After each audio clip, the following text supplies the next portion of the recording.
Imaginez un monde où la beauté est imposée par la loi. À 16 ans, si tu n'es pas assez beau, tu es considéré comme un criminel. Découvrez ce futur où la chirurgie esthétique devient une obligation. Il y a plusieurs centaines d'années, l'humanité a épuisé les ressources naturelles de la Terre, plongeant la société dans le chaos et la guerre. Les meilleurs scientifiques du monde ont pris la mission de sauver ce qu'il restait de la civilisation et ont créé des orchidées génétiquement modifiées qui sont devenues une nouvelle source d'énergie. Cependant, les humains continuaient de se battre à cause de leurs différences, alors les scientifiques ont également conçu la transformation. À l'âge de 16 ans, chaque personne subit une opération qui change sa vie en les transformant en leur version la plus parfaite. Ces personnes sont appelées les pretty, les beaux. Et comme elles sont parfaites et heureuses de vivre dans la cité, les conflits sont évités. Ceux qui n'ont pas encore subi l'opération sont appelés les ugly, les moches, et vivent dans des dortoirs à Uglyville. Tali a hâte de devenir une pretty et utilise souvent une application sur son miroir pour imaginer son apparence après l'opération. Son meilleur ami, Purry, et elle se surnomment Nez et Loupe depuis leur enfance.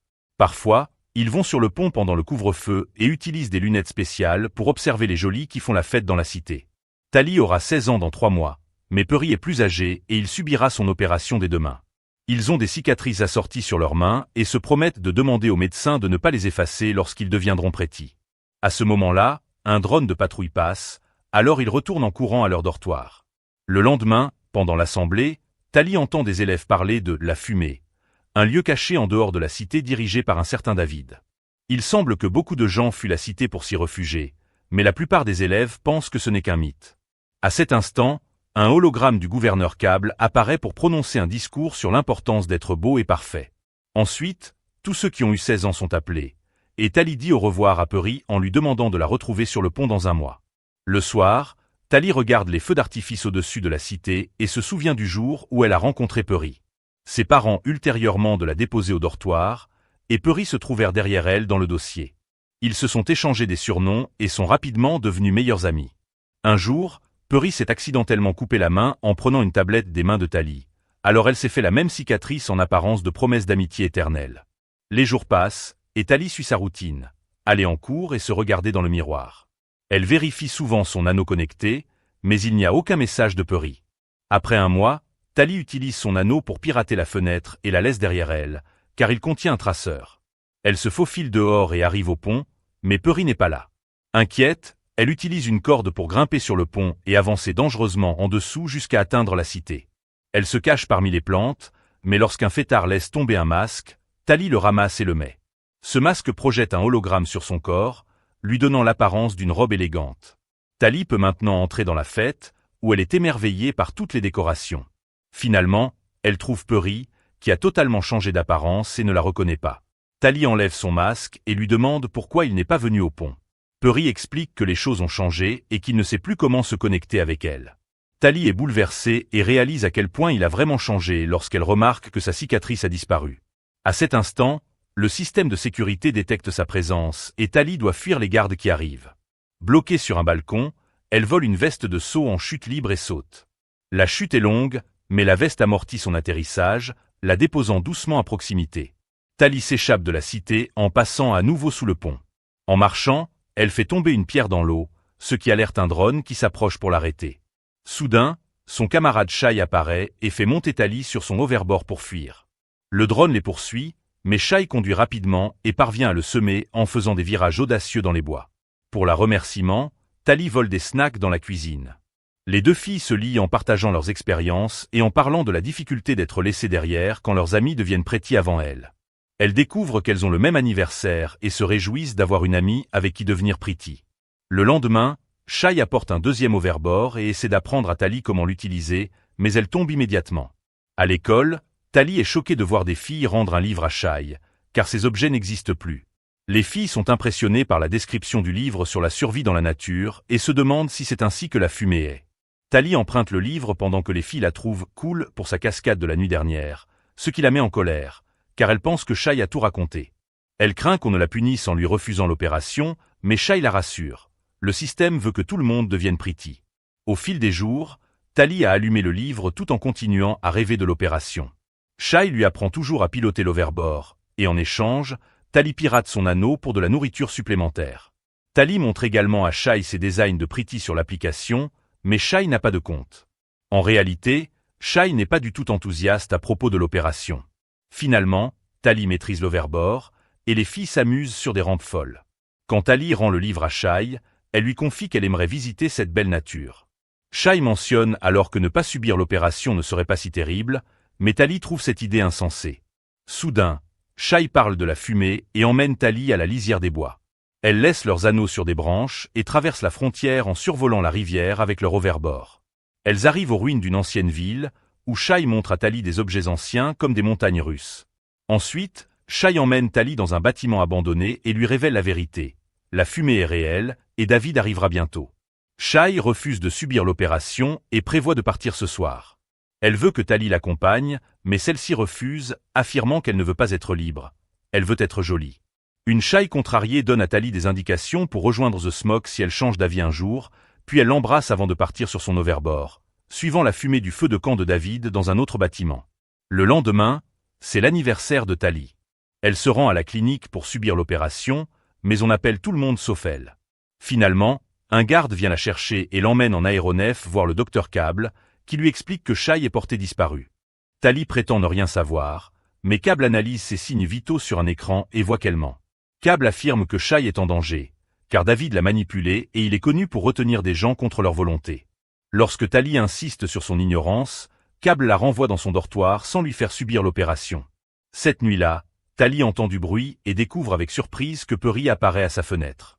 Elle lui raconte ce qu'il s'est passé, et Peri lui conseille de dire à Cable tout ce qu'elle sait afin qu'ils puissent enfin être ensemble. Le lendemain, Tali est de nouveau apportée voir Cable, qui lui annonce que David développe une arme pour attaquer la ville. Elle demande à Tali d'infiltrer The Smoke. Tali accepte et Cable promet que si elle réussit, elle subira l'opération. Cable lui donne également un collier qui émet un flash dans ses yeux et qu'elle devra activer une fois qu'elle aura localisé l'arme. Tali suit alors les instructions de Shai et parcourt l'ancien Grand 8 sur son overboard. Elle finit par tomber dans une forêt, mais un champ de force l'a rattrapée. Tali trouve des voies ferrées abandonnées qu'elle doit suivre pour trouver The Smoke. Pendant plusieurs jours, elle survit dans la nature, comme elle l'a lu dans le livre, et découvre une nouvelle admiration pour la nature, escaladant même une montagne. Cependant, un grand fossé interrompt les rails. Tali monte sur son overboard pour faire un saut, mais celui-ci s'éteint, la faisant chuter rapidement. Heureusement, il se réactive juste avant qu'elle ne touche le sol, lui permettant de traverser. Elle attend alors dans un champ de fleurs, comme indiqué. Pendant ce temps, Cable convoque Peri, révélant qu'il est allé voir Tali parce qu'elle l'a demandé. Peri avoue qu'il se sentait bien en ville, comme s'il retrouvait sa lucidité. Cable annonce alors qu'un petit groupe sera sélectionné pour une nouvelle procédure, et Peri accepte de recevoir des améliorations corporelles. Cette nuit-là, Tali se réveille en toussant à cause de la fumée. Elle découvre que le champ est en feu et ne sait pas quoi faire. Soudain, une personne mystérieuse la récupère et l'emmène loin. C'est David, qui scanne Tali et ses affaires pour trouver des traceurs. Il en détecte un dans l'overboard et l'enlève, mais son scanner ne réagit pas au collier. Au même moment, les hommes de Cable reçoivent une alerte concernant le traceur retiré et partent fouiller la zone. Le matin suivant, David et Tali arrivent à un avant-poste de The Smoke, où elles retrouvent Shai avec joie, bien que Croix reste méfiant. Le groupe campe pour la nuit et Shai demande à Tali d'où vient son collier. Tali prétend qu'il s'agit d'un cadeau de Peri. En discutant, Tali est surprise de voir Shai heureusement, contrairement à ce que Cable avait dit, et essaie de lui parler de ses inquiétudes. Shai pense que Tali est lieu pour la convaincre de revenir, ce qui mène à une dispute. Tali accepte finalement de donner une chance à The Smoke. Le lendemain, elle apprend que The Smoke met intentionnellement le feu aux orchidées, car elles sont toxiques et détruisent toute zone où elles poussent. Tali n'y croit pas, affirmant que les orchidées étaient la solution énergétique propre, mais David explique qu'il s'agit d'un mensonge du gouvernement. David invite Tali à une mission pour lui prouver ses dires, malgré les objections de Croix. Shai, cependant, soutient Tali. Le groupe utilise un ancien hélicoptère réparé avec des panneaux solaires pour survoler une zone où les orchidées ont été éradiquées, révélant un désert stérile.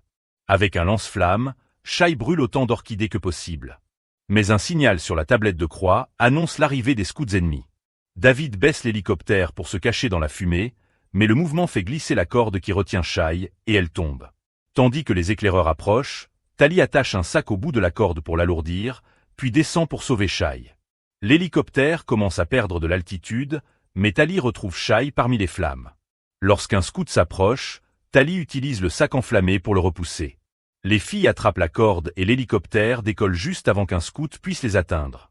Après avoir atterri, Croix accuse Tali d'avoir conduit les scouts à eux, mais Shai la défend, et David décide que risquer sa vie pour The Smoke mérite une chance. Cette nuit-là, Tali peine à trouver le sommeil, perturbée par sa culpabilité et ses pensées sur la manipulation de câbles.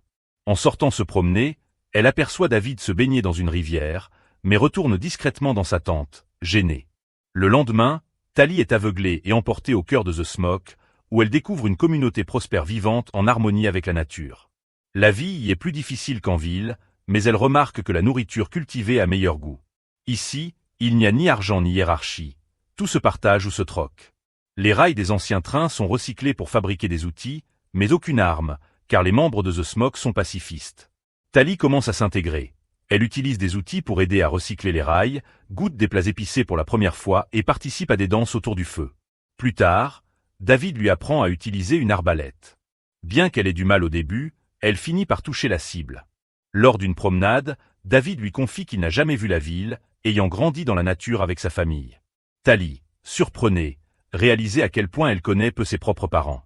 David lui offre ensuite une paire de gants qu'il a fabriqués, un geste qui touche profondément Tali.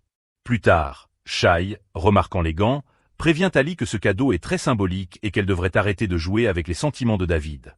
Lors d'une nouvelle sortie, Tali évoque des rumeurs sur une arme destinée à détruire la ville. En réponse, David l'emmène voir ses parents, Azed et Madi.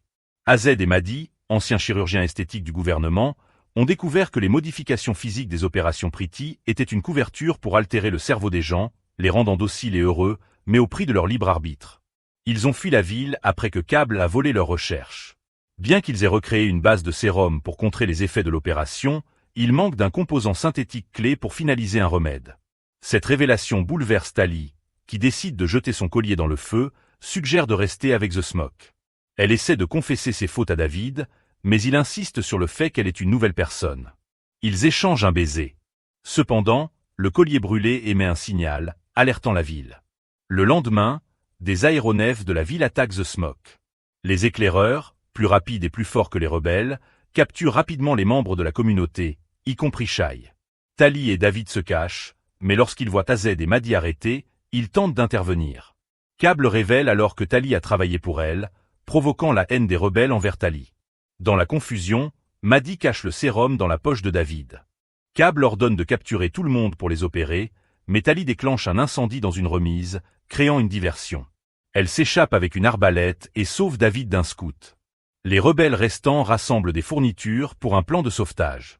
Bien que David doute désormais de Tali, elle lui rappelle qu'il aura besoin de son aide, car il ne connaît pas la ville. Après la destruction de The Smoke, David rassemble les provisions restantes pour planifier une mission de sauvetage. Tali s'approche de lui, mais il réagit violemment, l'attaquant avec un couteau avant de s'arrêter juste à temps. David admet qu'il ne lui fait plus confiance, mais Tali insiste sur le fait qu'il a besoin de son aide car elle connaît la ville, contrairement à lui. À contre-cœur, David accepte. Dans la ville, Tali se rapproche des étudiants qui ont lu le livre Rebelle de Shai. Pour les convaincre de l'existence de The Smoke, elle leur présente David. Elle leur emprunte une bague d'interface et demande aux étudiants de rallier leur père pour une distraction. Bientôt, des adolescents de toute la ville utilisent leur overboard pour écrire « The Smoke Lives » dans le ciel, attirant l'attention des autorités. Les avions étant temporairement détournés, Tali et David se faufilent dans la clinique en utilisant des overboards et des gilets élastiques, atterrissant en toute sécurité dans une zone réglementée. Le duo navigue à travers l'installation, essayant d'éviter d'être détecté. Tali utilise l'anneau d'interface pour pirater une serrure, mais ne parvient pas à ouvrir la porte. Une Pretty l'ouvre de l'autre côté, ce qui incite David à s'engager dans un combat brutal. Après avoir maîtrisé la Pretty, Tali prend son anneau et l'enferme hors de la pièce. Cependant, l'agitation déclenche les alarmes. Il localise la cellule des prisonniers et utilise l'anneau pour les libérer. À sa grande consternation, Tali apprend que Shai a déjà subi l'opération Pretty. Alors que la plupart du groupe s'échappe, Tali, David et Madi s'aventurent plus profondément dans le laboratoire à la recherche de Shai. Ils la trouvent, mais il est trop tard. Shai a été transformé et accepte pleinement sa nouvelle identité. Tali s'effondre de culpabilité et de chagrin, mais Shai exprime qu'elle aime être une Pretty. Le docteur Cable et Perry arrivent soudainement, forçant Tali, David et Madi à utiliser les machines chirurgicales. Au moment où l'intervention commence, Croix et d'autres rebelles arrivent dans l'hélicoptère. Il tire avec un lance-flammes, créant le chaos et endommageant les machines. Cable et Purry s'enfuient alors que le système dysfonctionne, interrompant les opérations. Le groupe s'échappe, Maddie récupérant un composant crucial pour le remettre dans un placard. Sur le toit, Tali affronte Purry, essayant de réveiller ses souvenirs en utilisant leur surnom d'enfance et en mentionnant sa cicatrice. Purry s'adoucit momentanément, mais David interprète mal l'interaction et l'attaque. Dans le combat qui s'ensuit, Purry prend le dessus et tue presque David. Tali intervient, faisant tomber Purry du toit avec un hoverboard. Alors qu'il tombe dans une cascade, Purry murmure le surnom de Tali, faisant allusion à un fragment persistant de son ancien moi. Le groupe s'échappe sur des hoverboards, rejoignant d'autres adolescents qui font s'écraser des drones en plein vol dans le cadre d'une rébellion coordonnée. Ils se retirent dans une ville abandonnée, où Maddie prépare le sérum en utilisant le composant qu'elle a récupéré. Cependant, elle prévient que le remède n'a pas été testé et pourrait avoir de graves effets secondaires. Shai refuse de prendre le sérum, et Maddie insiste pour que cela soit volontaire. Tali décide de se porter volontaire comme sujet de test. Tali élabore un plan. Elle se rendra et subira l'opération Pretty, puis prendra le remède pour tester ses effets. Elle promet de laisser un signe au groupe si cela fonctionne.